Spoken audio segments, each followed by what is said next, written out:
Olá, boa tarde. Meu nome é Ana Romã, eu sou uma das curadoras da exposição A Terra. Opa, calma. Eu sou uma das curadoras da exposição A Terra, o Fogo, a Água e os Ventos, por o Museu da Errância, com Eduardo Glissant. É uma exposição que abriu ontem e hoje a gente está nesse momento de conversa com os artistas. A gente teve uma primeira mesa de conversa e agora a gente está na segunda. Ela é uma exposição que tem como ponto de partida a coleção privada do Eduardo Glissant, e eu e o Paulo Miada, a gente convidou uma série de artistas contemporâneos para fazerem parte dessa mostra, em diálogo com a coleção. A ideia, de algum jeito, era ensaiarmos o que seria um projeto de museu do Glissant.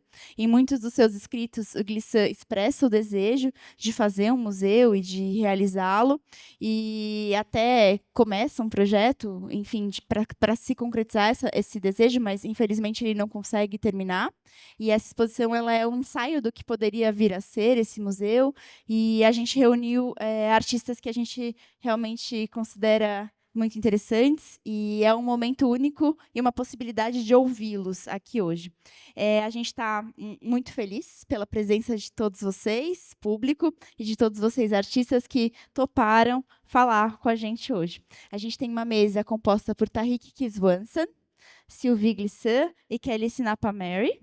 E nós vamos começar assim, cada um vai falar um pouquinho sobre o seu trabalho, eu vou fazer algumas perguntas, e depois, ao fim da conversa, a gente vai ter um momento em que vocês vão poder conversar. A ideia é realmente ser uma interação, ser um momento um pouco para a gente se aproximar dessas pessoas, e que eu acho que a gente teve uma relação muito boa ao longo do processo, e acho que é vocês entenderem também um pouco dos trabalhos nesse tom mais informal mesmo, enfim, em termos de conversa.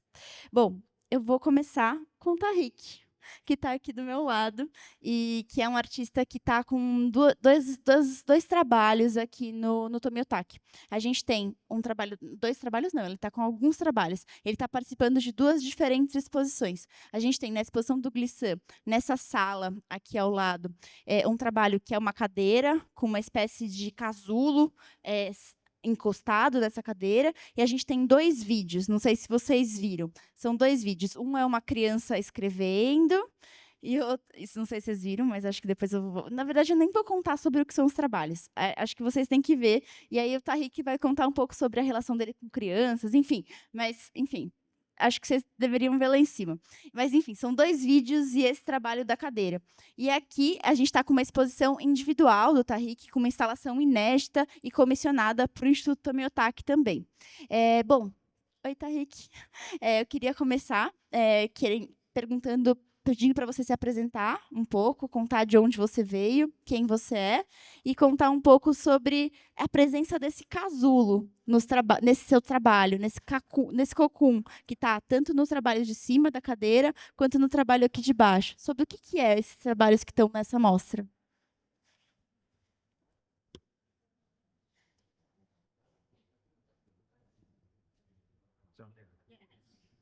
Euh, En français, ok. Je suis. Switch. C'est difficile quand on parle beaucoup de langues. Alors, je me présente peut-être d'abord. Je suis artiste, donc je monte des œuvres dans l'exposition d'Edouard Glissant, là-haut, et aussi un projet ici avec le MAM et avec les Tomiotake. J'habite à Paris, mais je suis originaire, enfin, ma famille, mes parents, ils sont de Jérusalem, et ils ont demandé l'asile en Suède en 82, et moi, je suis né en banlieue en Suède en 86. Donc, après ça, j'ai vécu à Londres pendant 10 ans, où j'ai aussi étudié l'art. Et là, ça fait 15 ans que j'habite à Paris et je travaille. J'ai aussi fait les Beaux-Arts de Paris en master. En ce moment, j'écris aussi ma thèse à l'Université de Lund en Suède. Ici, je montre en fait des pièces qui les plus récentes de mon travail et les plus anciennes, parce que en fait, les films, ils sont quelques années maintenant, mais le sujet, l'enfant, revient dans beaucoup de mes travaux, même aujourd'hui. Alors, c'est souvent des enfants qui sont nés dans les périphéries, de nos villes en Europe qui sont nés dans des banlieues où souvent on a mis les immigrants, en fait, comme moi-même. Donc, c'est mon propre histoire aussi qui est là-dedans. Je montre 2 films là-haut dans l'exposition d'Edouard Glissant. Il a un film qui est un enfant justement de la 3e génération algérienne qui parle justement de comment la langue a disparu à travers ces 3 générations. Alors, les grands-parents des Noirs, qui dans le film, ils sont arrivés en France, pardon, ils parlaient arabe, puis ses parents, l'arabe a commencé à disparaître, et puis il y a les 3e génération dans lesquelles les enfants n'en parlent plus du tout la langue de parents. Et ce qu'on voit dans le film, c'est cet enfant qui essaye je lui ai donné un poème en arabe et en fait, il ne sait plus écrire, il ne connaît pas la langue, donc il dessine l'arabe. Donc, c'était une question, enfin, c'était des films que j'ai commencé à faire autour de la question de la perte. Mais la perte à travers la 2e génération de la migration en Europe. Le autre film, c'est filmé dans la bibliothèque d'Edward Said à Columbia University à New York. Alors, Edward Said, c'est une figure très importante dans mon travail. Enfin, ça a toujours été une figure très importante pour moi. Et dans ce film, on voit un enfant qui a 6 ans, qui a appris les lettres, l'alphabet, mais qui apprend en fait à lire, qui a juste commencé à apprendre à lire. Et donc, il choisit des livres dans la bibliothèque d'Edward Said. Il faut dire qu'Edward Said, quand il est mort d'un cancer, il était prof à la Columbia University pendant 30 ans. Et il a donné son bibliothèque à l'université. Ils ont fondé les Edward Said Reading Room. Et on voit cet enfant sélectionner des livres de bibliothèque d'Edward Said, des livres de Gaëtari Spivak, de Noam Chomsky, d'Edouard Glissant. Et il essaye de lire dans ces livres, mais comme ils sont très complexes dans leur langage académique, en fait, comme on dit en anglais, il bégaye, il stutter. Et après, on a cette pièce aussi qui est le cocon, qui revient dans les 2 installations, qui est devenue une forme, on peut dire presque emblématique de mon travail, qui parle justement de régénération, de reconstruction, de renaissance, de transformation. Et là, on la voit en fait sur une chaise brésilienne de 1953, de la Bureau de migration brésilienne. C'était les chaises sur lesquelles on était assis quand on arrivait au Brésil à la fin des années 1940, début 1950. C'est quand l'immigration au Brésil va être la plus importante, une des périodes les plus importantes de l'immigration brésilienne. Et donc, on voit cette cocon de taille enfant qui est au bord de cette chaise, quoi. E além dessa cadeira, a gente também tem um trabalho aqui nessa sua exposição individual que se chama Limiar e que diz respeito a esse estado de suspensão. Existe uma suspensão tanto desse corpo que repousa nessa cadeira, encosta nela, e aqui, na verdade, o que você suspende é também o espaço e essa experiência, e tem um banco, tem outros elementos.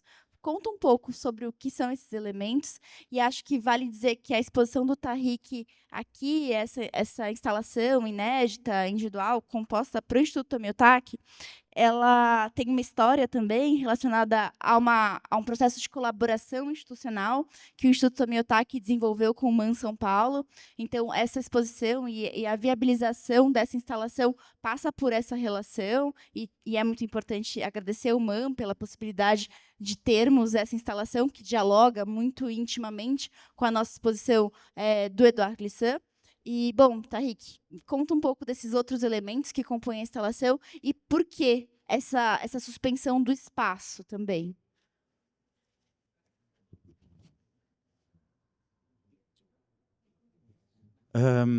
Alors, la question de la lévitation, c'est une thématique qui, je pense, est devenue un peu majeure dans mon travail depuis quelques années. Alors moi, quand je pense à la question de lévitation, c'est pas la question de lévitation de l'ordre magie. mais plutôt penser la lévitation comme une métaphore pour le déracinement. Qu'est-ce qui se passe après on est arraché de nos racines? Comment on se forme? Comment l'identité s'est construite? Qu'est-ce qui se passe après les moments traumatiques? Depuis quelques années, je développe un travail qui est vraiment sur la question de les périodes post-traumatiques, c'est-à-dire des moments juste après la migration, juste après l'exil, juste après le déplacement. Qu'est-ce qui se passe dans ces générations juste après? Qu'est-ce qui se passe dans notre histoire collective? Après ces moments, on a besoin de se reconstruire.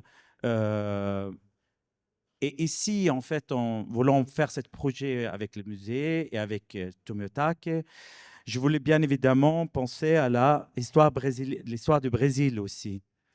Puisque souvent, en fait, aussi, mon projet est toujours...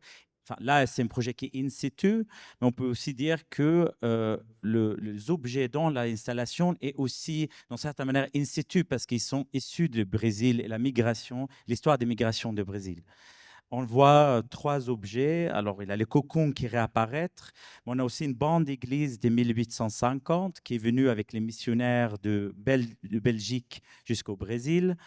Et on a un troisième élément qui est encore cette chaise de la Bureau de migration qui est de 1953. On peut dire qu'il a à peu près 100 ans entre les trois objets qui formulent cette rencontre. Alors, depuis quelques années, je développe ces espaces, on peut dire qu'ils sont des espaces presque mentaux, dans lesquels il y a une rencontre entre parfois deux objets, trois objets, quatre objets. J'essaye pas forcément de décrire un récit entre ces objets, bien qu'ils sont chargés d'une histoire très puissante, très forte, puisqu'en fait, ils sont chargés, enfin, on peut penser à la religion, par exemple, comme un outil de violence dans l'histoire du Brésil. Mais en même temps, c'est aussi un objet qui pour beaucoup au Brésil aujourd'hui, symbolise l'apaisement, la religion comme façon aussi de chercher un certain soulagement. La chaise, pour moi, était très importante. J'ai travaillé avec le musée de migration de Brésil, de São Paulo, pour justement comprendre qui étaient les personnes qui ont fabriqué les meubles de bureaux de migration durant cette période. Donc, on a cherché à travers tout le Brésil, en fait, pour trouver finalement ces chaises de la marque Simão Móveis, qui étaient trois frères qui ont créé cette usine de mobilier pour le gouvernement brésilien. Et ils ont fait tout le mobilier pour les bureaux d'immigration partout en Brésil.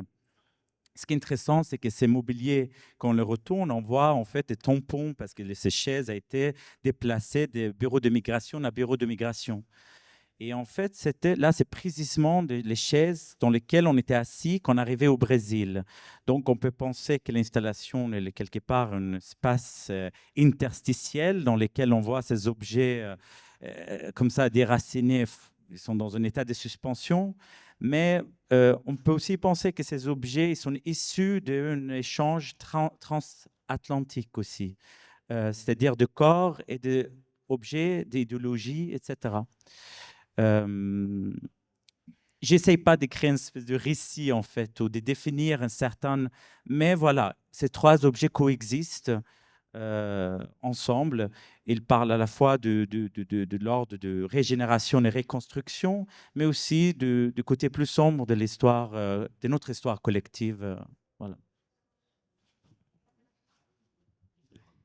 Tarik, tem essa conversa que a gente está tendo hoje, ela tem um papel muito fundamental, que é também formar nossas equipes internas, que vão estar em diálogo com o seu trabalho no cotidiano. Então, a gente tem os educadores, a gente tem as equipes de curadoria e outras muitas equipes que estão aqui e que acho que tem uma coisa no seu trabalho que vale ser comentada e ser falada, que é o processo de feitura. Do que esse esse casulo é feito, como ele é feito. Obviamente existe um mistério sobre o peso dele, se ele é leve, se ele é pesado, e eu acho que isso é muito interessante, inclusive para o espectador, que circula em torno dele e começa a imaginar o que realmente é esse objeto. Mas se você puder contar um pouco sobre esse processo, e acho que também tem um lugar desses móveis, né, que eles também são restaurados. Existe uma pesquisa muito grande em torno de onde eles vêm, para onde eles vão, e eles todos passam por um processo de restauro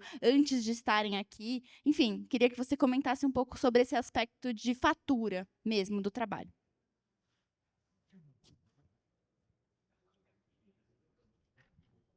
Donc, donc, il a cet aspect historique qui est bien évidemment très important, puisque ces objets sont chargés d'histoires euh, silencieux, on peut dire. Mais une grande partie de mon travail est aussi celle de sculpteur, c'est-à-dire que je travaille aussi de manière très physique dans l'espace, au point où je voulais aussi créer un projet dans lequel on se demande où est-ce que l'œuvre commence, est-ce qu'elle arrête, elle se place où l'œuvre dans cette installation? Est-ce que c'est les objets? Est-ce que c'est l'espace? Est-ce que quand on franchit la porte, on est déjà dans l'œuvre? En tout cas, quelque chose qui était très important pour moi et qui est aussi en relation avec Édouard Glissant, c'est qu'assez tôt dans mon carrière, j'avais commencé à j'avais désigné cette phrase de faire de l'art relationnel, c'est-à-dire un art, bon, ça connecte avec cette idée d'Édouard Glissant de penser, ce premier livre, justement, que je disais à Sylvie, le premier livre que je veux lire d'Édouard Glissant, c'est Poetics of Relation, cette idée d'exister en relation. Et là, je voulais créer des œuvres avec le temps, j'ai voulu créer des œuvres qui, justement, dans lesquelles nous, comme spectateurs, on est aussi absorbés dans l'œuvre. C'est-à-dire qu'on fait partie intégrale de l'œuvre. Et on doit aussi traverser, on ne sait pas justement qu'est-ce qui fait partie de l'œuvre. Bien que ici, on a une espèce de fenêtre comme ça vers l'espace interstitiel, ceci est un travail vraiment de sculpture. C'est-à-dire on a travaillé pendant presque 1 mois sur cette installation pour la créer quand même, il faut le dire. C'est un travail de ponçage, c'est un travail, les cocons, c'est des pièces qui me prennent énormément de temps de fabriquer parce que ce n'est pas un objet qui est mis dans une machine et qui sort de l'autre côté, mais c'est un travail de ponçage. Elle a des strates de fibres de verre et d'enduit et de peinture. Elle a à peu près 16 couches de peinture comme ça qui créent cette forme. Il a une structure de métal à l'intérieur. Donc, ça, c'est pour le cocon. Les premiers cocons que j'avais créés et qu'on voit ici, c'était la taille. En fait, j'avais utilisé les tailles de ma propre corps. Et ces cocons reviennent dans mon travail depuis quelques années. On peut dire qu'ils sont presque métaphoriques. C'est quelque chose qui entre un œuf, une graine, une chrysalide. On peut aussi penser à des abris. Mais ils sont souvent intégrés dans l'architecture, c'est-à-dire qu'ici à Tomiotaki, on a aussi peint tout l'espace, il est des mêmes couleurs que le cocon, donc elle dessous presque dans l'architecture même. Alors pour le mobilier, il y a aussi un grand travail de restauration. Depuis quelques années, en fait, je fais la restauration. Pour moi, c'est comme une façon de faire de l'art, mais de penser la restauration vraiment comme une manière de résurrection de l'artiste qui disent que ça, faut pas qu'on oublie, donc on va on va la restaurer pour qu'elle ne disparaisse pas. Mais après, bien évidemment, il a aussi un travail énorme d'ingénieur, en fait, parce que de créer des mobiliers qui l'évitent, etc., c'est quand même beaucoup de travail aussi de pas juste de restauration, mais aussi d'adapter quelque chose qui est presque 250 kilos, qui ça l'évite, c'est aussi un grand travail, quoi. Tariq, se você puder contar... Se você puder nos contar um pouco mais dessa sua relação com o Édouard Glissant. O Tariq é um dos artistas que faz parte do board do Édouard Glissant Art Found. Então, eu queria que você contasse um pouco desse seu encontro com o Glissant, de que maneira isso aconteceu. Você começou a contar um pouco sobre isso, mas queria que você desenvolvesse um pouquinho mais, por favor.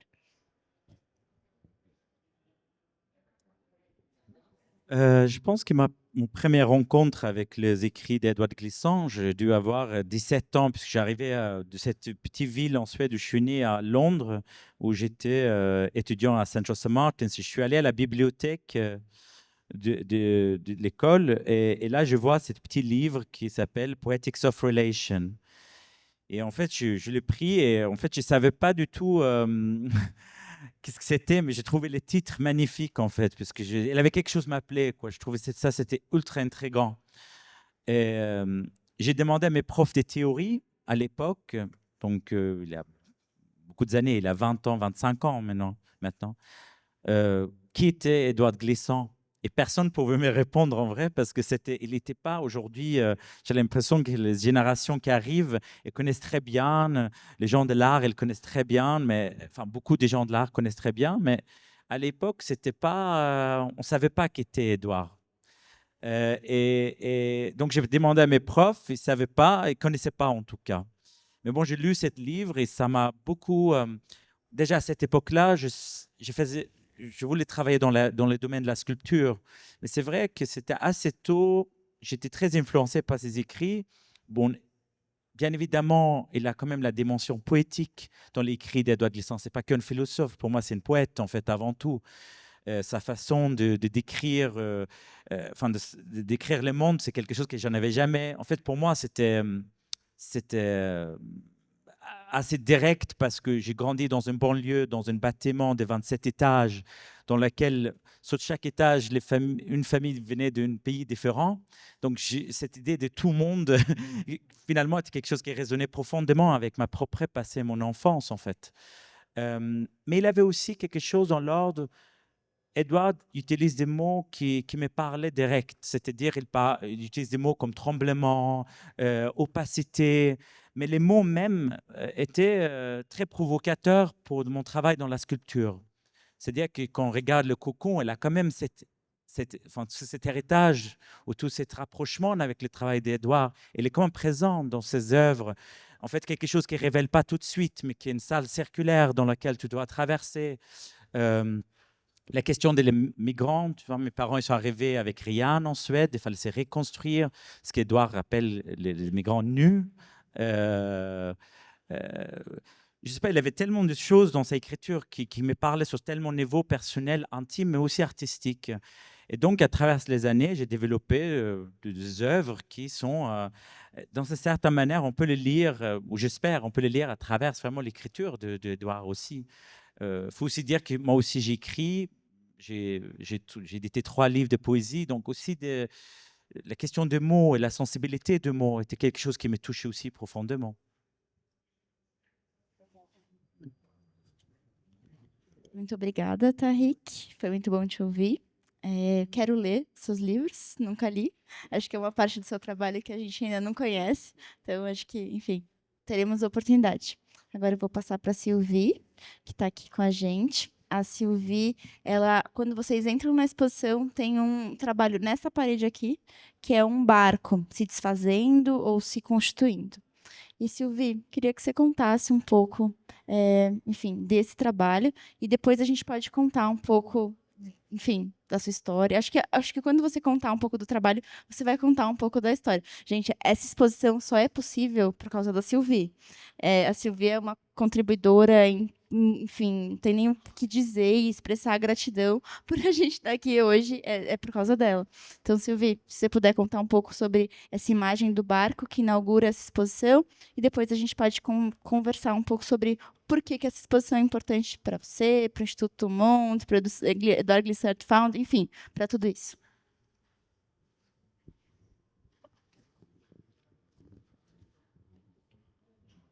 Oui, bonjour. Alors, évidemment, c'est peut-être un peu étrange que je fasse partie de cette exposition, étant donné ma relation, évidemment, que vous connaissez tous, à Édouard, et la relation aussi à ce projet. Vous disiez que voilà, c'était grâce à moi, mais je pense que c'est beaucoup, beaucoup, beaucoup grâce à vous et à vous tous, parce que de toute façon, ça n'aurait jamais pu se réaliser. Ça fait des années que j'espérais qu'on arrive un jour à à rendre, en fait, à ce que ce musée, cette idée du musée d'Édouard, enfin soit concrète, se réalise, puisque ça n'avait pas pu se réaliser au moment où il voulait le faire pour plein de raisons, voilà. Et donc c'était toujours resté comme ça, comme un peu, je sais pas, comme dans un sarcophage un peu. Et en fait, ça m'a permis.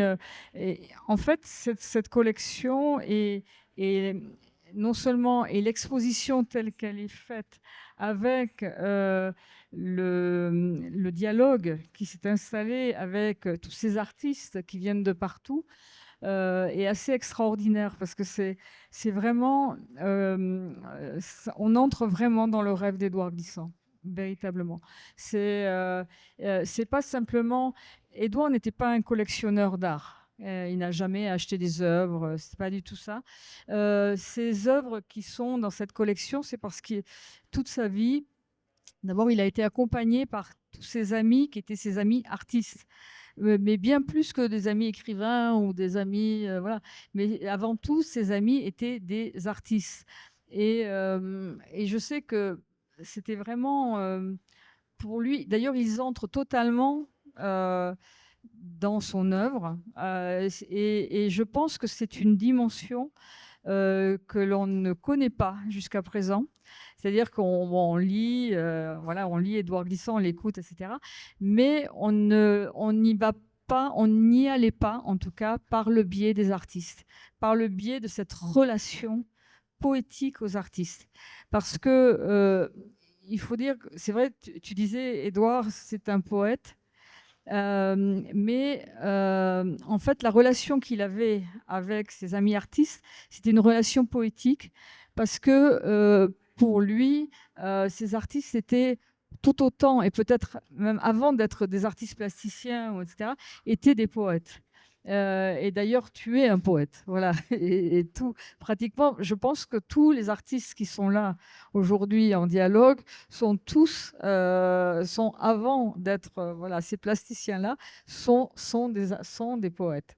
Et je pense que de toute façon, pour lire Édouard Glissant ou pour l'écouter, enfin en tout cas pour l'entendre, il faut entrer dans cette relation poétique et dans cette écoute poétique, c'est-à-dire cette forme extrêmement ouverte qui accueille toutes les autres formes qu'on ne connaît pas forcément, justement, cette opacité on ne sait pas ce que c'est, mais elles sont là, il y a ces présences et on les accueille. Et peut-être que ça donne naissance à d'autres formes de connaissances, à d'autres formes de relations, justement, dont on a besoin pour vivre le monde que l'on vit, pour être ce que l'on est tous ensemble, en fait. Voilà. Je pense que c'est ça. Alors, je ne sais plus où j'en étais, mais enfin, voilà. Donc, en fait, c'est vrai que, bon, il s'est trouvé que c'est vrai qu'Édouard, je l'ai connu très jeune. Et on a beaucoup travaillé tous les deux. On a fait beaucoup de dessins ensemble, de choses.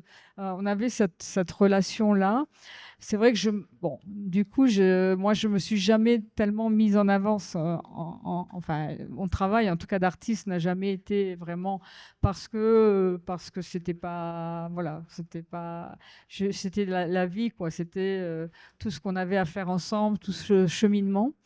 Donc là, c'est vrai que quand vous m'avez demandé, enfin, voilà, de participer, c'est vrai que bon, j'ai à la fois été très heureuse, en même temps, c'était un peu gênant, je dois dire, parce que voilà, je voulais pas automatiquement être là.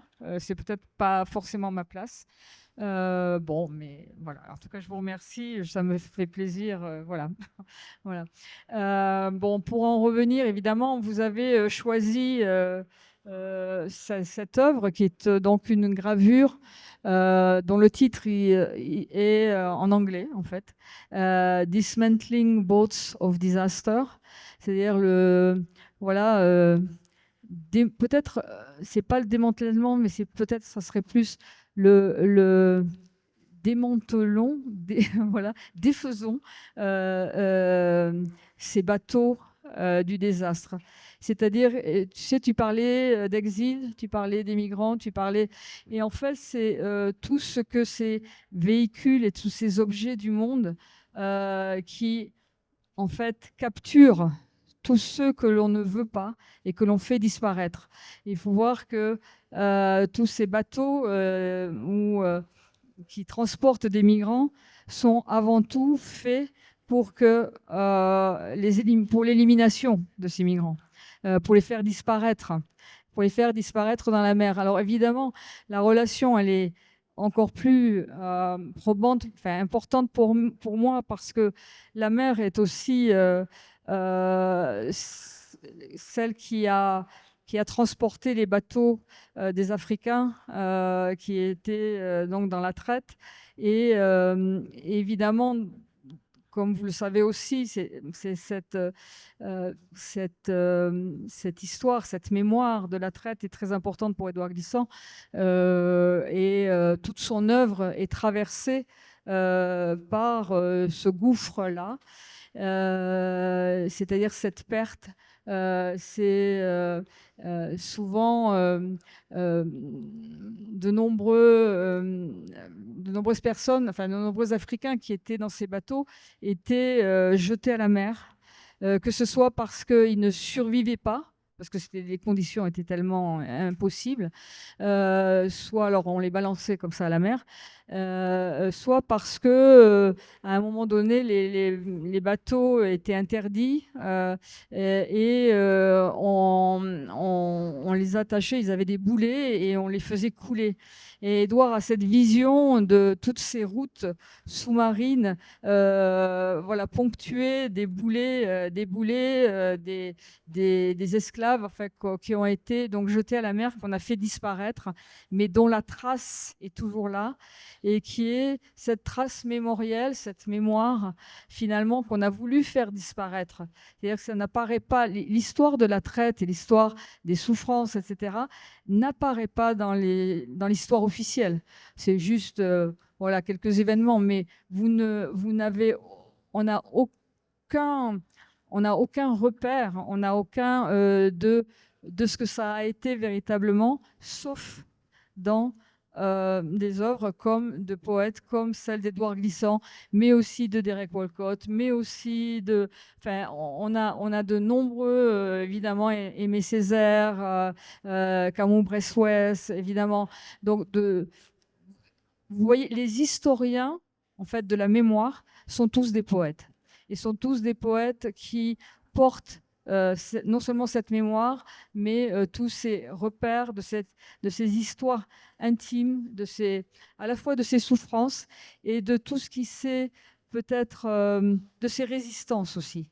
C'est-à-dire tout ce qui s'est, comment te dire, on parle de transformation, de métamorphose, mais la résistance aussi, c'est ce passage, c'est ce lieu, c'est ce seuil où tout d'un coup, on l'évite, mais où tout se renverse finalement, et où on devient autre chose, où on retrouve de nouvelles forces certainement, et où, en fait, en tout cas, de ces histoires terribles, de nouvelles humanités sont apparues, qui sont tous les peuples de maintenant, tout ce qu'on porte, tout ce que beaucoup d'artistes aussi nous montrent. Et il y avait pour Édouard aussi, c'était très important de retrouver toutes ces traces-là que nous portons, que nous sentons, nous savons que c'est là, mais on ne sait pas que c'est ça, et on ne les comprend pas. Et je pense que il parlait de la désapparition.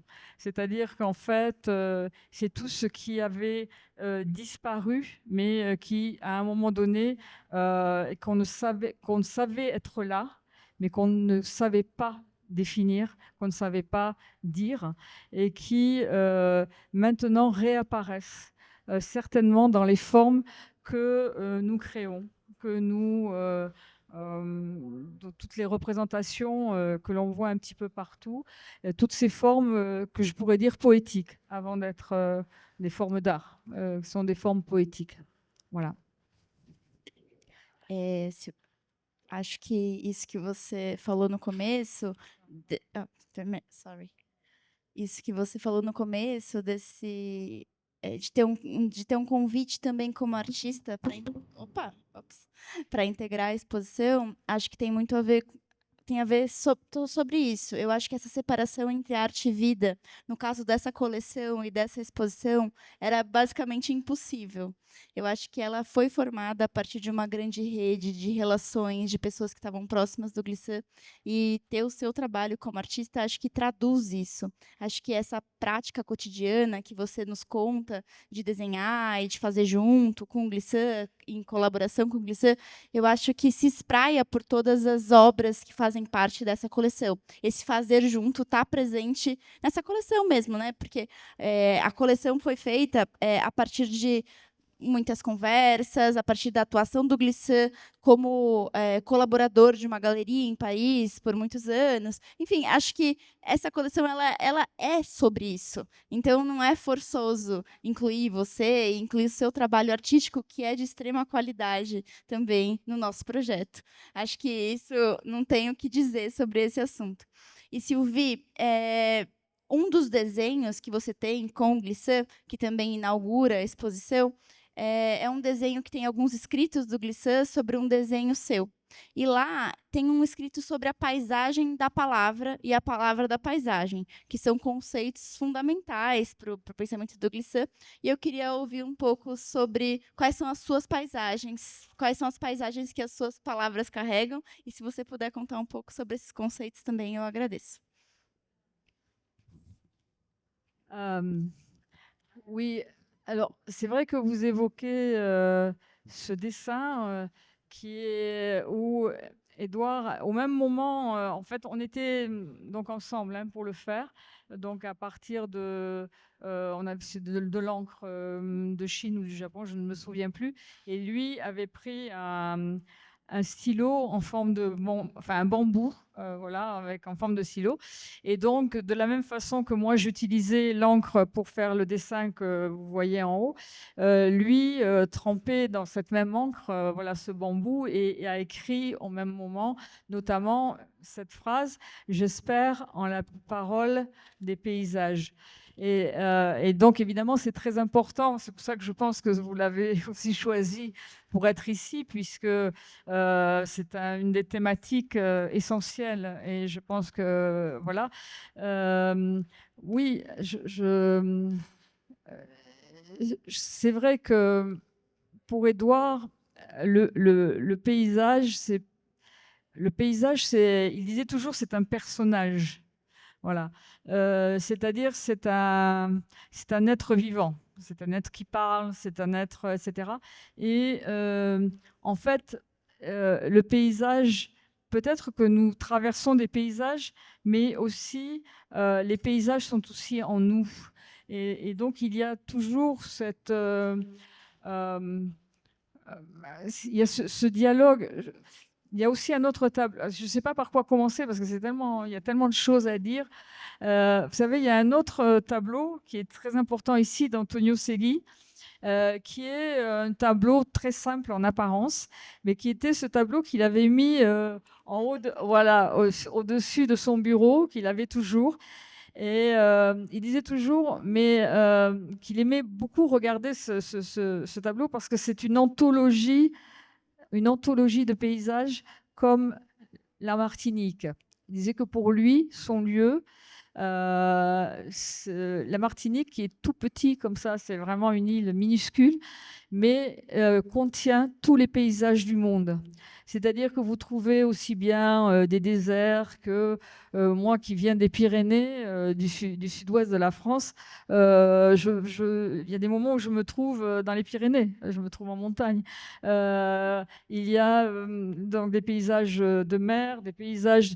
Enfin, tous les paysages. Et je pense que toute son œuvre et toutes ces tous les paysages qu'il traverse dans son œuvre viennent de ce regard voilà, de son lieu. Il est né dans tous les paysages du monde. Et voilà, alors je ne sais pas trop comment vous dire plus, mais en fait, tous nos paysages, je pense, quand on se rencontre, peut-être qu'avant tout, c'est une rencontre des paysages. Par exemple, juste avant, ici, l'ouverture de cette exposition, deux artistes brésiliens, dont Rayana Rayo, qui est ici, et, et José voilà, Ferreira Santos, qui est, voilà, sont venus dans la Maison du Diamant en Martinique, qui était donc la maison, enfin le lieu qu'Édouard adorait. Et immédiatement, José, mais vraiment, c'était immédiat, et tout de suite aller dans le jardin. Et je l'ai vu courir partout dans le jardin, regarder. Il n'a même pas eu le temps, à peine, de poser ses valises, qu'il était déjà dans le jardin en train de regarder, de fouiller, de soulever des feuilles, de regarder, etc. J'étais tellement étonnée de le voir courir partout. Il était complètement comme en transe d'être dans quelque chose qui, je sais pas, qu'il aimait, qu'il est entré immédiatement. Et quand je suis revenue le lendemain, il m'a dit « Mais est-ce que tu sais que tu as ces plantes-là » Alors, il avait pris toute une sorte de plantes, de feuilles, qu'il m'a fait sentir, qu'il m'a fait toucher, etc. Alors, parce qu'il me dit « Mais est-ce que tu sais que tu as des plantes, tu as beaucoup de plantes, des plantes médicinales, tu as beaucoup de choses dans ce jardin ?» Alors, j'ai dit « Je ne sais pas trop, non, enfin, moi, je ne les avais pas vues. » Il me les a montrées. En fait, lui m'a fait découvrir mon propre jardin, notre propre jardin. C'est-à-dire, et en fait, il disait, mais il y a ça chez moi. Et il dit, sens, ça c'est dans mon paysage, c'est mon paysage qui sent comme ça. C'est chez moi, c'est mon jardin. Et c'était extraordinaire. Et donc, c'est pour ça que pour moi, c'est très important et puis, évidemment, Rayana, qui est ici aussi, voilà, elle dessinait, moi je voyais la mangrove, je voyais toutes ces racines qui marchent. Et dans tout ce que tu dessinais sur la terrasse devant la mer, voilà, tu venais d'arriver, mais c'était déjà le paysage de la Martinique que tu savais que c'était ça. Enfin, c'était incroyable parce que c'était aussi le tien. Et donc cette relation, voilà, et je pense que cette relation il faut retrouver, je crois, cette relation entre nos paysages, parce que ils contiennent en fait tout ce que nous sommes et tout, et je pense que tout ce que nous portons et tout ce que nous disons et peut-être tout ce que nous désirons finalement. Et ça, personne ne peut nous le prendre, parce que ça, ce sont nos paysages intimes. Et on ne pourra pas le réduire voilà, par n'importe quel système. Voilà. C'est pas réductible à quoi que ce soit dans nos vies où souvent on est très contraint. Je pense qu'on ne peut pas contraindre nos paysages parce que c'est ceux qui nous habitent, mais il faut les retrouver. Il faut, je pense, cheminer de nouveau dans nos paysages intimes. Voilà, les retrouver. Muito obrigada, Silvi. E a última pergunta que eu tenho a fazer é um pouco mais institucional. Eu queria que você comentasse um pouco o que são essas duas instituições, o Instituto Monde e o Glisser Art Fund, porque são as instituições que colaboram com a gente nessa exposição e que você também tem uma atuação junto a elas. Oui, en fait, en 2006, donc Édouard a créé l'Institut du Tout-Monde, qui est, voilà, enfin, il disait, mais en fait, il avait déjà créé une école dans les années 70 en Martinique. Et là, il crée un autre lieu, comme il voulait qu'il soit un des lieux communs. C'est-à-dire, il disait, nous devons créer maintenant des lieux communs. C'est-à-dire des lieux où l'on se retrouve. Il disait toujours, des lieux communs, des lieux où des pensées du monde rencontrent d'autres pensées du monde. Et donc, voilà, cet Institut du Tout Monde a été créé pour accueillir vraiment toutes les poétiques. On organise des chaos opéras, on organise de nombreuses rencontres avec voilà, des voix qui viennent de partout. Je ne sais pas trop comment vous le définir, c'est un peu... on n'a pas de plan, c'est un peu comme ça vient, comme qui vient à nous, et il y a quelque chose qui apparaît, de nouvelles rencontres, de nouveaux événements qui vont faire que de nouveaux espaces peut-être se créent à partir du lieu de la rencontre. Et je pense que pour lui, c'est comme sa conception du musée, en fait. Il disait, mais ce n'est pas le musée qui va faire les œuvres d'art, c'est-à-dire qui va les définir, qui va les promouvoir. Il disait, ce sont les œuvres d'art qui vont faire le musée. C'est-à-dire à partir du moment où le musée n'existe pas avant la présence de l'œuvre d'art et ce que ça crée au moment où même nous entrons et où nous regardons. C'est-à-dire que avant Tomi Otake, cette exposition n'existait pas avant que tout ça soit là, soit posé, et avant que nous y entrions tous ensemble. Et je pense que c'est cette conception-là qui est très importante pour Édouard. C'est ce moment même de l'événement, de la rencontre et du monde finalement qui apparaît au moment où on se retrouve en présence. Voilà, quelque chose comme ça. Je sais pas. Bom. Voilà. Muito obrigada, Silvi. Bom, agora a gente vai conversar com a Kelly um pouco. Estou muito feliz por finalmente a gente conseguir estar juntas no mesmo espaço físico. A Kelly estava com um trabalho na 34ª Bienal, que foi uma Bienal que Paulo, Jacopo e eu curamos, junto com outros curadores, Carla Zaccanini, Francesco Stock e Ruth Esteves, e já faz 4 anos. E faz 4 anos que a gente tenta se encontrar, e a gente conseguiu pela primeira vez aqui e agora, então a gente está muito feliz por isso. E, Kelly, eu queria que você contasse um pouco sobre quem é você, de onde você vem. E eu acho que as histórias de Guadalupe são muito... A gente não conhece muito ela aqui no Brasil. Então, eu queria que você contasse um pouquinho da história de Guadalupe que leva você a fazer esses trabalhos. O trabalho da Kelly, gente, para quem não viu, são alguns painéis que estão nessa sala daqui. São 3 painéis muito grandes, são pinturas grandes, com uma série de figuras retratadas, com, enfim, com uma paisagem, e tem uma mulher com muitas cabeças, mas eu não sei se é uma mulher. A Kelly pode contar um pouco se é uma mulher ou não. Enfim, vou passar para você e depois a gente vai falando sobre algumas questões específicas sobre os trabalhos. Muito obrigada de novo por estar aqui com a gente. Merci, bonsoir à tous. Merci beaucoup pour cette invitation à être ici. Vraiment, je suis très, très émue.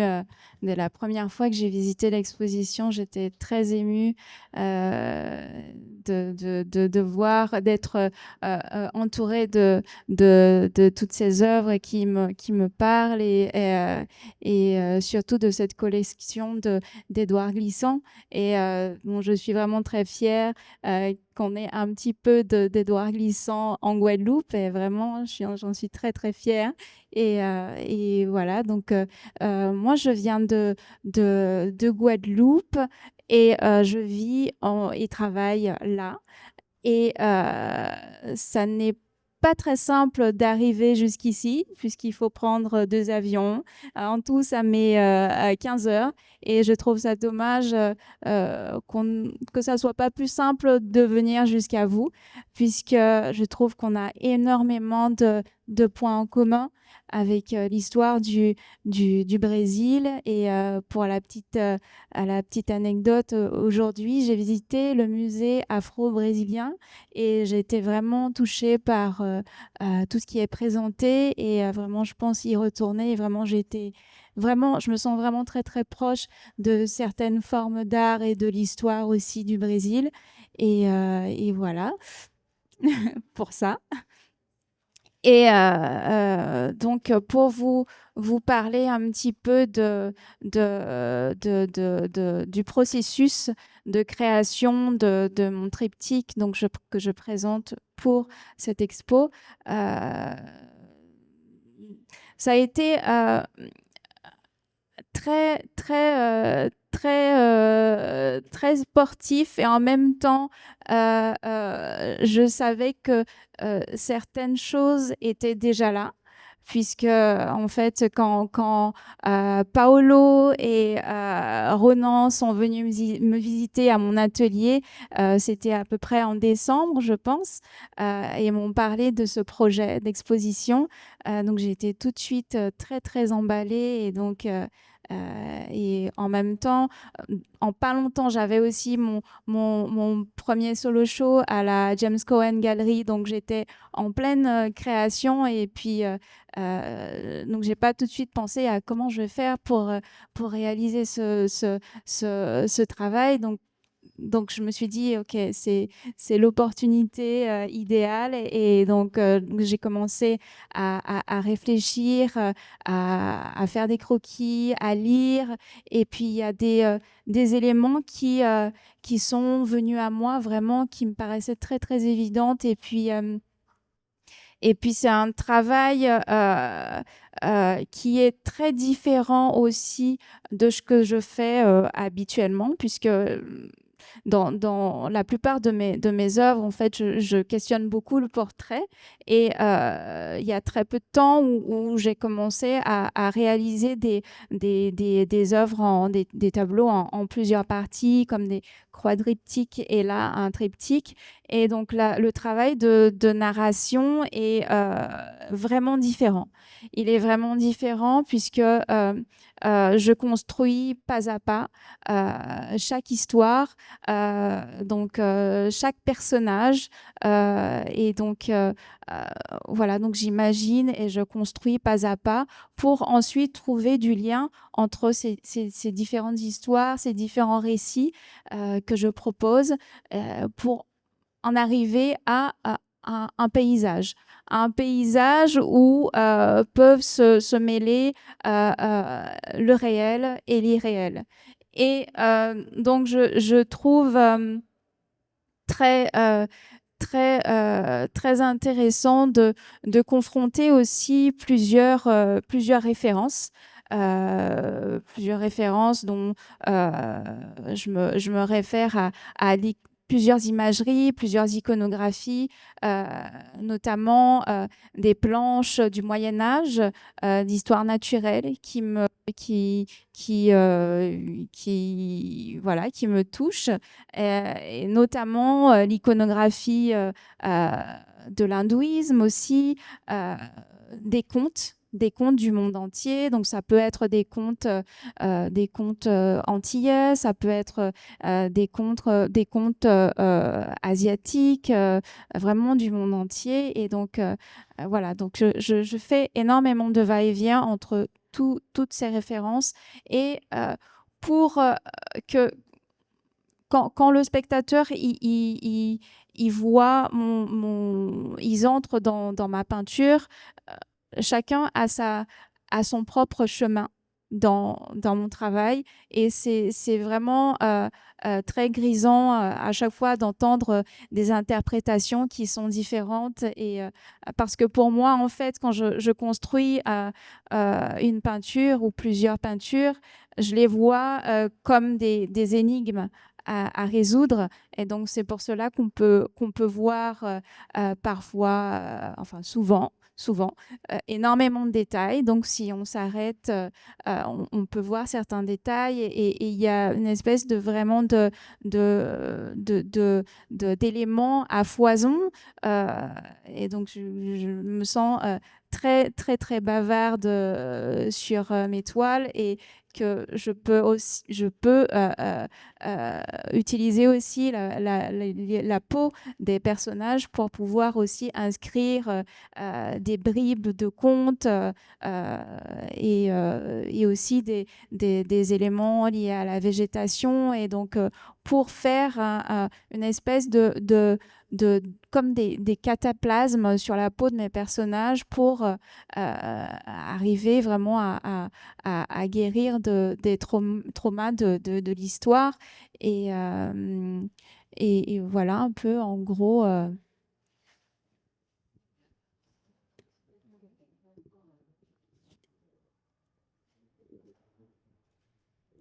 Kelly, no seu trabalho tem algumas personagens femininas. Queria que você contasse o porquê disso. E também tem alguma relação com a história da sua avó. Queria que você contasse um pouco sobre esse diário, enfim, sobre a história desses trabalhos, propriamente ditos, e a sua relação familiar com eles. Avec plaisir. Oui, je peux en parler avec plaisir. Quand j'étais petite, nous habitions, ma famille et moi, très très proches de ma grand-mère, Violette. Et je n'étais pas très proche d'elle, mais je l'observais énormément de la terrasse de notre maison. Et elle avait cette relation très particulière avec la terre.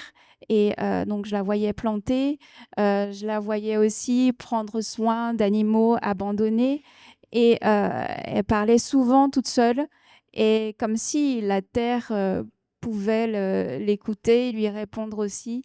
Et donc, elle avait ce quelque chose de magique en elle. Et ma mère, elle avait une relation assez tendue avec ma grand-mère, et donc elle disait souvent que c'était une sorcière. Et, et donc, je ne savais pas encore, mais des femmes qui avaient ce pouvoir de manier les plantes, de guérir avec les plantes, et, qui avaient ce savoir, étaient considérées comme des colons européens comme étant des sorcières, et donc comme une méfiance. Et voilà, donc petite, je ne le savais pas encore.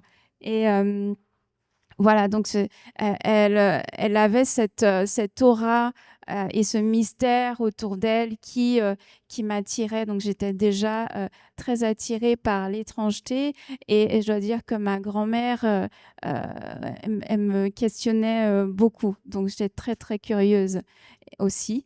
Et elle avait cette double aussi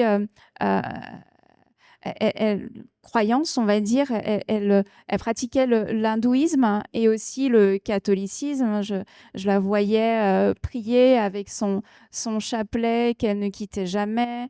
Et je la voyais aussi enterrer des bocaux mystérieux dans la terre. Donc, elle était profondément superstitieuse. Et voilà, donc j'observais énormément ma grand-mère, mais vraiment un peu en cachette. Et voilà, donc et donc cette espèce de mystère vraiment a vraiment suscité énormément de curiosité et d'élan dans mon travail que je construis. En fait, je cherche pas à en parler littéralement de Violette, mais elle est très présente très, très présente et dans ce paysage que je propose. Et donc, elle symbolise vraiment un savoir à protéger. Oui, un savoir à protéger, et aussi cette jeune fille qu'on peut voir sur la gauche du triptyque que j'ai peint. On la voit aussi comme elle symbolise un peu une passeuse et une architecte du rêve qui elle symbolise la mémoire aussi, et qui invente, qui construit. Donc j'aime cette idée de construire, d'inventer, de trouver des stratégies pour habiter notre monde, pour habiter la Terre. Et voilà, donc l'image de la femme est très présente dans mon travail. Et en fait, The Book of Violet The Raft est un chapitre de mon travail, et je travaille vraiment en série. Donc, si vous êtes curieux, je vous invite un peu à remonter un petit peu dans le cours du temps dans mes séries précédentes, et il y a énormément de liens dans ce que j'ai réalisé depuis 2020. Notamment avec une expo à laquelle j'ai été invitée à participer par Chris Cyril. D'ailleurs, Minia Biabiani y a participé aussi. Et donc, j'avais dans cette idée de construire un personnage que j'avais nommé Sambras, donc une jeune fille habillée d'un uniforme scolaire, avec des rubans dans les cheveux, des chaussettes. Et donc, cette jeune fille, c'est beaucoup de moi quand j'étais enfant. Et avec cette ambition vraiment de créer comme une sorte de communauté, d'écosystème, et de ramener avec elle d'autres enfants. Et puis, avec aussi voilà, une idée aussi de construire ensemble, de chercher ensemble, de mettre en avant les savoirs ancestraux, et de créer du lien. Voilà, de créer du lien. Et donc, ce personnage, je la voyais comme un avatar aussi, qui peut être un animal, qui peut être un végétal, qui peut avoir un troisième œil, pour être vraiment alerte de tout ce qui se passe autour d'elle, qui peut avoir plusieurs membres, plusieurs jambes pour courir plus vite, plusieurs bras pour faire plus d'actions plus vite. Et donc, je n'étais pas vraiment concentrée sur l'iconographie hindouiste au moment où je construisais ce personnage. Et donc, ce sont ces éléments, ces références iconographiques sont venues à moi. Et donc, après, j'ai fait le lien. Tiens, ça me rappelle telle déesse. Et voilà, donc c'était assez surprenant. Et voilà, c'était assez surprenant pour moi. Et donc, j'ai continué à m'intéresser, bien sûr, à toute cette imagerie de l'hindouisme qui fait aussi écho à mon identité. Et voilà. Et oui, voilà. Kelly, você pode contar pouco sobre essas questões? Sorry. Perdão.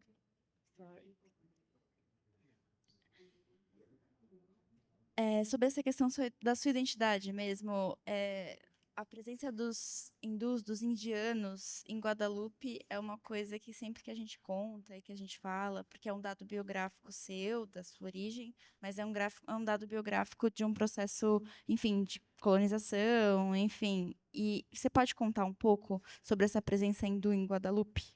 De onde vem e como isso se dá nesse contexto e nessa ilha?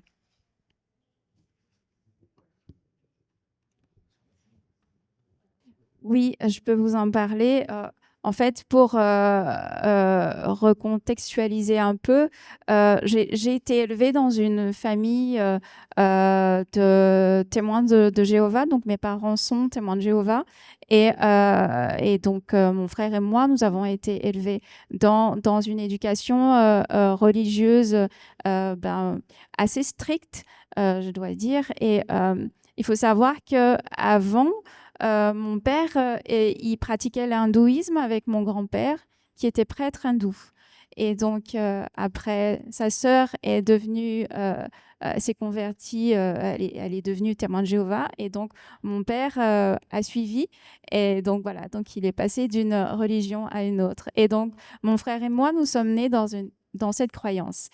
Et donc, mon père nous a jamais vraiment parlé de son passé, de quand il pratiquait avec mon grand-père. Et donc, il fallait vraiment lui poser des questions pour qu'il puisse nous répondre.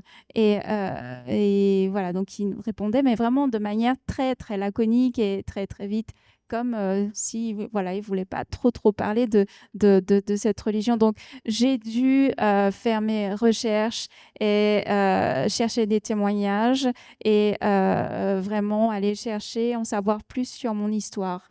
Et ça a vraiment commencé, cette recherche sur mon identité a commencé en 2014, dans 2015, où j'ai commencé à me renseigner, à lire sur l'histoire des travailleurs engagés indiens et voilà, leur histoire, comment est-ce qu'ils sont arrivés en Guadeloupe, comment ils se sont fait une place dans cette société, la société caribéenne, comment ils se sont fait une place en Guadeloupe, en Martinique et ailleurs, parce que l'engagisme n'est pas seulement en Guadeloupe, il est aussi dans d'autres îles de la Caraïbe.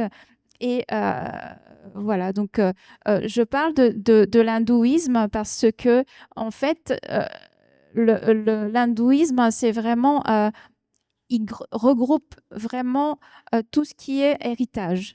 Donc, dans l'hindouisme, on a l'héritage de la langue, aussi les danses sacrées, les textes sacrés, énormément d'héritage, de ce savoir qui, si on ne pratique pas l'hindouisme, en fait, on passe un peu à côté de son histoire en tant que guadeloupéenne d'origine indienne. Et voilà, donc j'ai eu cette impression vraiment de ça, de passer un peu à côté de mon identité. Donc, j'ai fait ce travail, j'ai fait mes recherches et je suis en contact aussi avec une amie à moi qui fait des études d'anthropologie et donc il y a énormément de témoignages sur l'arrivée des travailleurs engagés indiens dans la Guadeloupe et qui me dirige, qui m'aiguille sur des textes à lire, ou qui recueille souvent des témoignages. Et donc, voilà, donc elle est très, très, très au point sur tout ce qu'il faut savoir sur la question des travailleurs engagés indiens. Et moi aussi, je suis vraiment très férue de tout ce qui est témoignage. Donc, c'est toujours un plaisir de l'écouter et puis d'aller recueillir des éléments, que ça soit du côté de mes tantes, mes oncles, de mes grands-parents et puis d'autres personnes. Et voilà, donc je suis toujours on va dire, en train d'apprendre sur mon histoire, toujours aussi en train d'apprendre sur l'hindouisme dans la Caraïbe, parce que l'hindouisme dans la Caraïbe et l'hindouisme en Inde, c'est deux choses différentes. Et voilà, donc c'est un domaine qui m'intéresse beaucoup. Et puis aussi de faire le lien avec ma géographie, tout ce qui m'entoure, car je suis avant tout une Guadeloupéenne d'origine indienne. Et parce que, en fait, je n'ai jamais visité l'Inde, je suis jamais allée en Inde, je ne sais pas parler le tamoul. Et voilà, donc c'est en fait, c'est l'Inde, en fait, ça a toujours été comme une espèce de fantasme, on va dire, pour moi, pour ma famille. Hein. Je vois bien que quand on était petit, plus jeune, et qu'on regardait, par exemple, des films indiens, enfin, des films style Bollywood, donc qui nous représentaient vraiment pas, puisque les personnes, les acteurs étaient vraiment de couleurs très claires, et donc qui n'est pas de cette couleur. Donc pour nous, on venait pas on vient pas d'Inde. Enfin, il y avait vraiment cette question aussi là de quelle est notre histoire, quelle est mon histoire, et surtout que donc dans ma famille, on n'en parlait pas vraiment, à part si on le demandait, et même à l'école, les enseignants nous sensibilisaient pas sur nos histoires qui qui sont différentes, en fait, des histoires différentes, mais qu'on se rejoint, puisque les travailleurs engagés indiens sont arrivés dans la Caraïbe pour remplacer la main-d'œuvre des anciens esclaves. Et donc, il y avait vraiment ce climat de tension entre les travailleurs engagés indiens et les esclaves émancipés, qui ne comprenaient pas pourquoi est-ce que ces Indiens viennent faire le travail qu'on s'est battu pour ne plus faire. Et donc voilà, toujours cette tension et tout, alors que voilà, donc il y a toute une histoire à savoir sur comment les travailleurs engagés indiens sont venus dans la Caraïbe. Est-ce qu'ils ont été forcés à venir? Est-ce qu'il y a eu des kidnappings? Est-ce qu'ils sont venus de leur propre gré? Et cette histoire de contrat, il y a eu des contrats les contrats n'ont pas été acceptés, qui étaient normalement sur 4 ans. Et normalement, les travailleurs engagés indiens devaient rentrer chez eux après ces 4 ans. Donc, ça n'a pas été respecté. Et donc, voilà, donc, pour l'histoire. Bom, a gente tem um tempinho para a gente fazer algumas perguntas. Acho que pode ser 2 perguntas. A gente pode fazer um bloco. Alguém quer fazer alguma pergunta? Alguém do público? A Lahaida é curadora aqui do Tomiotaki, gente. Então, eu apresento vocês. Oi, gente, boa tarde. Obrigada pela presença. Acho que vou fazer um para cada um, e aí vocês falam na sequência, tá bom? Tarik, é um prazer te conhecer. Eu também sou imigrante, então eu me reconheço muito no seu trabalho. E tem uma frase do Glissant que é mudar mudando com o outro, sem me perder ou me desnaturar. Eu acho que isso é um pensamento muito constante para quem é imigrante, mas é sempre bom quando alguém sistematiza e materializa e torna esse pensamento real. Assim. Você fala 5 línguas, fala e escreve 5 línguas, é escritor, é poeta, e eu queria um pouco saber o que você acha dessa palavra, desnaturar. Aí eu passo já para... Sylvie, obrigada pela sua presença. Eu queria perguntar para você se é a primeira vez que você está no Brasil e como foi esse tremor para você. Como é que foi esse encontro com o Brasil? Quais são as suas experiências? Se você tem algo específico que você queira compartilhar com a gente. E para Kelly, eu vejo muito no seu trabalho uma pele-paisagem e uma pintura de formas contínuas, definidas. E eu fiquei com uma curiosidade de saber como é a sua forma de trabalho, o seu modo de trabalho. Se você... Quanto tempo, se é algo repetitivo, meditativo ou não. E se você pode falar um pouco sobre isso para a gente, sobre o seu processo no ateliê, seu tempo no ateliê, e como você falou sobre esses modos de trabalho, foi algo que também eu pensei assim que eu vi na sua tela.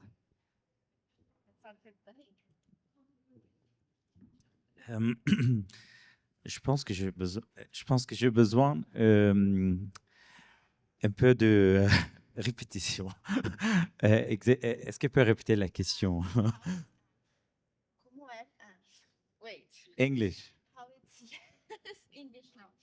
How is to be like a person that speaks so many languages, and how is to like live this to live between all those languages of the world. Not a lot of them, but some of them, Some. as a writer and as an artist. Je pense que c'est une question qu'on me pose souvent. Parce que c'est une question qui est aussi...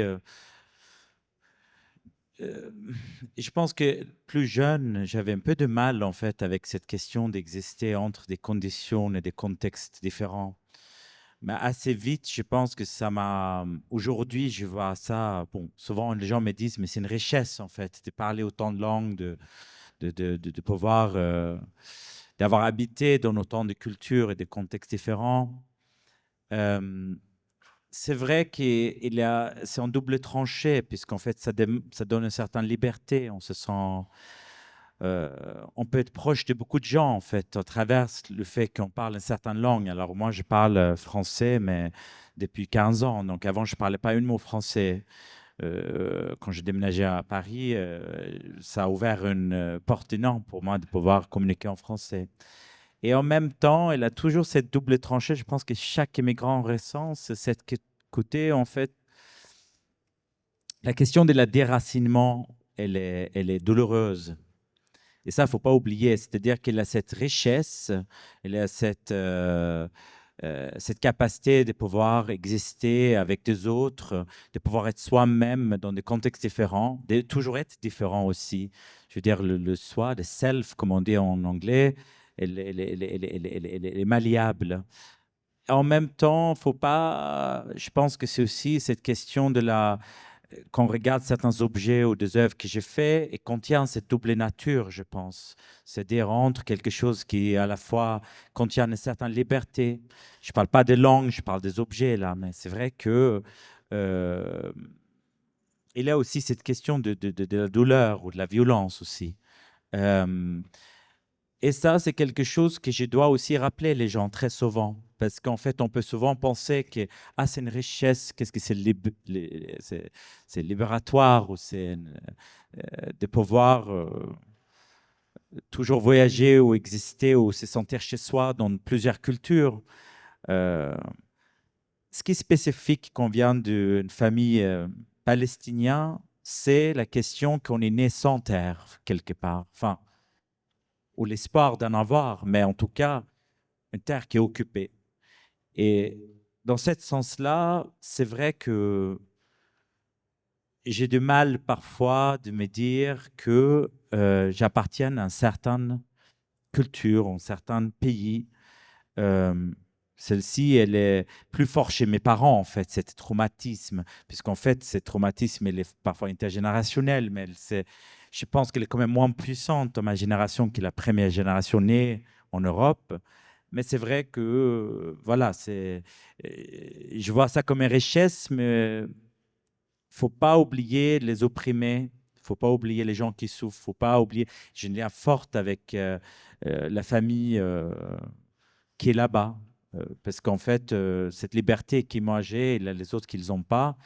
Et j'essaie de ne pas oublier tout ça, en fait, aussi dans cette chose positive qui est celle de la migration, de la capacité de pouvoir plusieurs langues.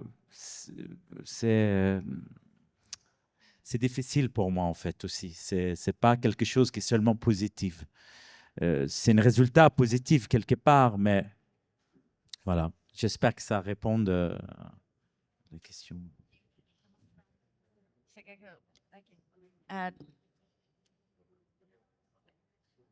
There is a Glissan quote. É uma frase do Glissant que é mudar mudando com o outro, sem me perder ou me desnaturar. Eu queria saber o que você acha dessa palavra desnaturar.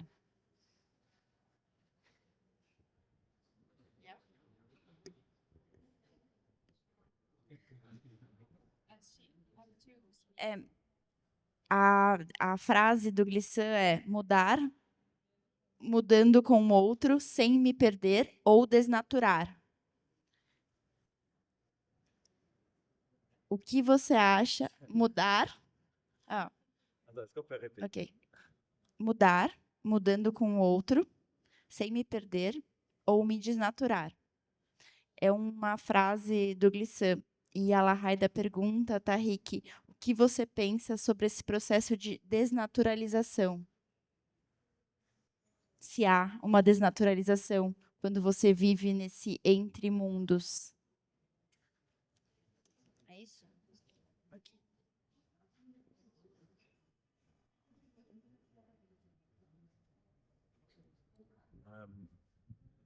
Alors, un sujet dont je parlais tout à l'heure, c'est celle de la perte, qui est quand même une thématique centrale dans mon travail. Alors, la perte, elle est en double tranchée parce que, en fait, par la perte, ça libère un espace dans lequel on peut se reconstruire aussi. Mais la perte, elle est, comme je disais tout à l'heure, aussi un processus douloureux. Mais c'est vrai que j'essaye, en fait, de aussi m'entourer par une communauté dans laquelle il y a moins de cette perte, on peut dire. Quelque chose de l'ordre de... je pense qu'on parle de migrants, il y a quelque chose qui dépasse la géographie, qui dépasse les frontières. Il y a quelque chose de l'ordre de la condition humaine qui nous relie au plus profond, qui... et ça fait quelque part, en fait, on parlait de langue tout à l'heure, mais parfois je pense qu'il y a aussi quelque chose qui dépasse le langage. Et je trouve que l'art en soi, enfin le fait que je fais de l'art, c'est parce qu'à un moment de ma vie, même si j'écris beaucoup, j'ai voulu aller au-delà de le langage, parce que je trouvais qu'il y avait quelque chose qu'on peut communiquer entre nous qui dépasse aussi le langage. Donc je pense que pour moi, en tout cas comme artiste aujourd'hui, mon art, c'est le seul espace dans lequel je me sens moins dénaturé, puisqu'en fait, c'est à travers mon art que je communique le plus, même si je parle plein de langues. Donc, je ne sais pas si ça répond à la question, mais... Sylvie, do you want me to remember the question, or do you remember? Okay.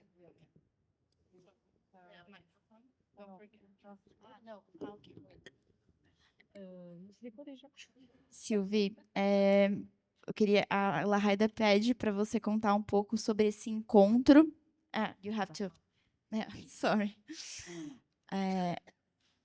Lahaida pede para você contar um pouco sobre esse encontro com o Brasil, sobre quais tremores. É a primeira vez que você vem para o Brasil? Como que foi esse processo?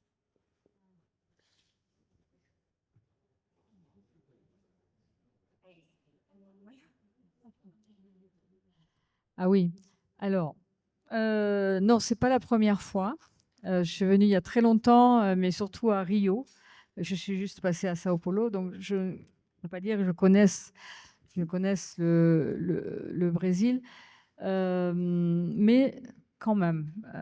En fait, ça n'a pas été un tremblement, dans le sens où on peut dire, parce que sans y être pratiquement jamais allée, je peux dire que j'avais l'impression, quand je suis arrivée ici, de connaître, c'est-à-dire la relation avec les personnes, avec l'entour, avec les paysages, etc., pour moi était extrêmement naturelle. Je ne me sentais pas du tout étrangère. Je pense qu'il y a quelque chose qui fait ici qu'il y a cette ouverture. Et ce n'est pas étonnant qu'il y ait cette exposition-là d'Édouard et que ça soit ici, parce qu'il y a une sorte quand même de forme naturelle d'accueil à la fois de l'autre, mais aussi peut-être du tremblement de l'autre. C'est-à-dire des formes qui ne sont pas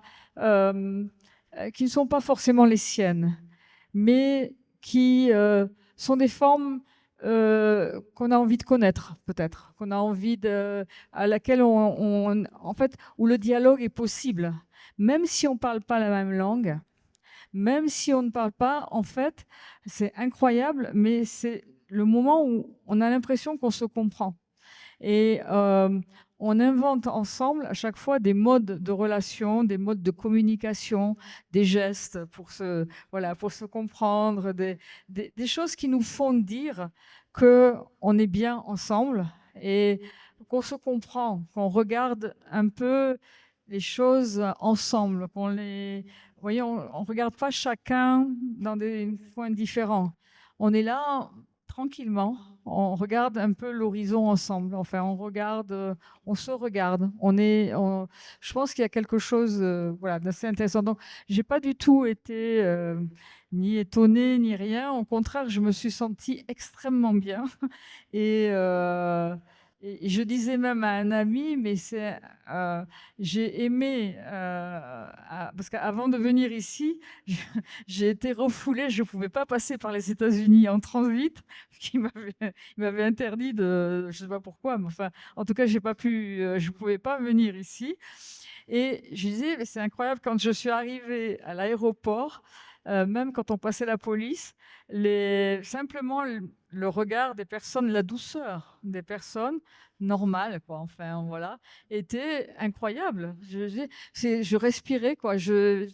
Le fait même vous voyez, vous présentez votre passeport et ça, mais on vous dit bonjour, voilà, enfin, on vous regarde. Enfin, je veux dire, il y a quelque chose de la relation naturel qui me semble ici, peut-être que j'idéalise, mais en tout cas, c'est ce que j'ai senti. J'ai tout à fait senti. Je me sens très proche, même si voilà, je suis pas d'ici et que je connais très peu de Brésiliens finalement, hein. Voilà. Et la pensée du tremblement pour Édouard, c'est extrêmement important.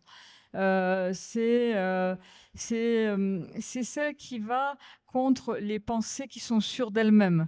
Vous voyez, les pensées qui font les systèmes fermés. Effectivement, c'est aussi les discours. Tu vois, les discours qui sont... y a rien autour de... C'est pas des discours ouverts. Les mots ne sont pas ouverts. Donc, je pense que la pensée du tremblement, c'est ça. Édouard Glissant disait aussi, le monde tremble. Et si on veut s'accorder au monde, il nous faut trembler avec lui. Et je pense que c'est cette façon voilà, de se déplacer, de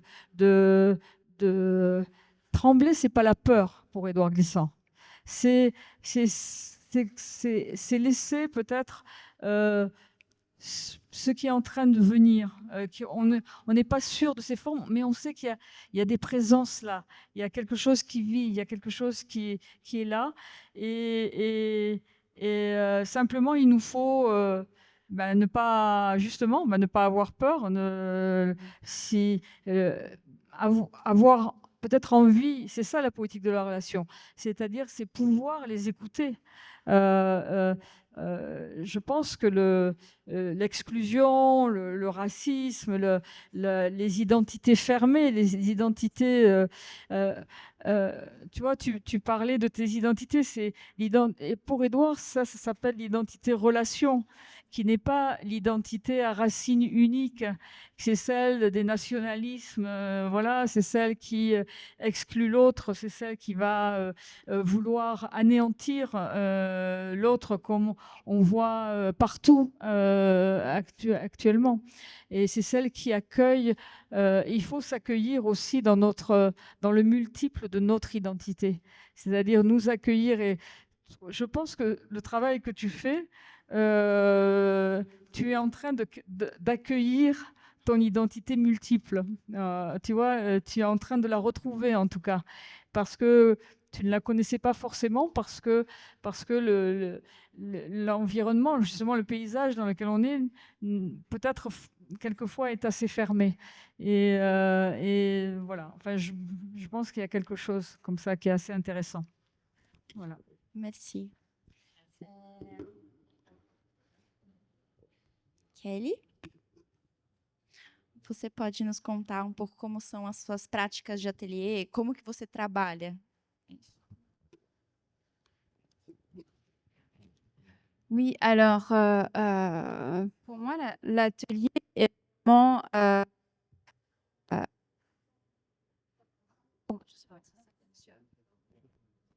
Alô?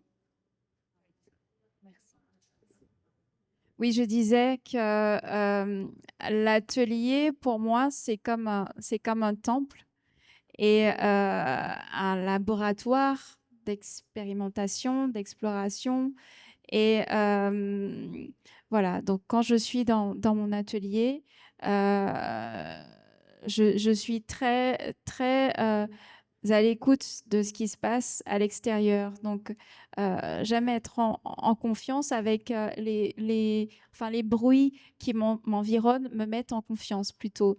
Donc, ça peut être le chant des oiseaux, ça peut être mon fils qui joue avec ses cousines, ça peut être le bruit des voitures qui passent, enfin, énormément de choses, le chant des coqs, enfin, voilà, c'est tout un univers comme ça, sonore, qui m'aide vraiment à me mettre en confiance dans mon travail, qui me permettent vraiment de prendre conscience d'où je suis pour commencer une peinture ou un travail ou quoi que ce soit d'autre. Et voilà, donc parfois aussi, pour peindre, j'écoute de la musique et j'écoute énormément de podcasts. Et notamment, j'ai eu l'occasion aussi d'écouter des enregistrements d'Édouard Glissant. Donc voilà, donc j'ai énormément écouté Édouard Glissant. Et le son, vraiment très, très important pour moi. Et dans la construction de mes peintures, avant de réaliser une toile, en tout cas, j'ai cette phase vraiment de recherche, de lecture, tout type de littérature, très, très, très proche de la littérature de Marie Scondé aussi. Moi, Tituba sorcière, que c'est un livre qui m'a vraiment énormément plu parce que je reconnais ma grand-mère dans ce personnage et j'aime confronter plusieurs littératures, donc la littérature de Glissant, la littérature de Marie Scondé, et puis d'autres types de littérature, de contes aussi. Et voilà, donc si j'ai ce travail de recherche, de dessin, de forme que je peux je peux travailler aussi avec Photoshop pour avoir une idée vraiment de mes compositions. Et ensuite, là, une fois que je suis sûre de moi, je peux commencer à peindre. Et là, ça commence et puis ça ne s'arrête plus. Thank you. Obrigada, pessoal. Acho que a gente acaba a nossa segunda de conversas hoje. Foi muito especial. Queria agradecer aos artistas que estão aqui conosco. Amanhã nós teremos mais 2 sessões, às 14 e às 16. Estão todos convidados também. E eu vou aproveitar para dizer que a gente tem um catálogo dessa exposição, que está à venda na lojinha aqui do Instituto Tomiotaki, e é um catálogo que foi feito, tem muitas novas traduções do Édouard Glissant. Aqui no Brasil, atualmente, a gente tem 2 livros traduzidos e alguns textos esparsos, e aqui a gente fez realmente um esforço para traduzir alguns documentos inéditos e uma parte importante de um vídeo que também está na exposição, que é uma entrevista do Glissant com o Patrick Chamoiseau. E aí também tem uma parte sobre os artistas, vocês podem ver os textos que a gente escreveu. E o Glissant realmente está presente no livro, porque além dessa entrevista e dessa voz, a gente selecionou uma citação para cada um dos artistas que estão na exposição. Então, vocês também podem ter acesso a esses vários fragmentos desse pensamento complexo do todo mundo. Queria agradecer a todo mundo que está aqui. Obrigada, e obrigada a todos novamente. Boa visita à exposição.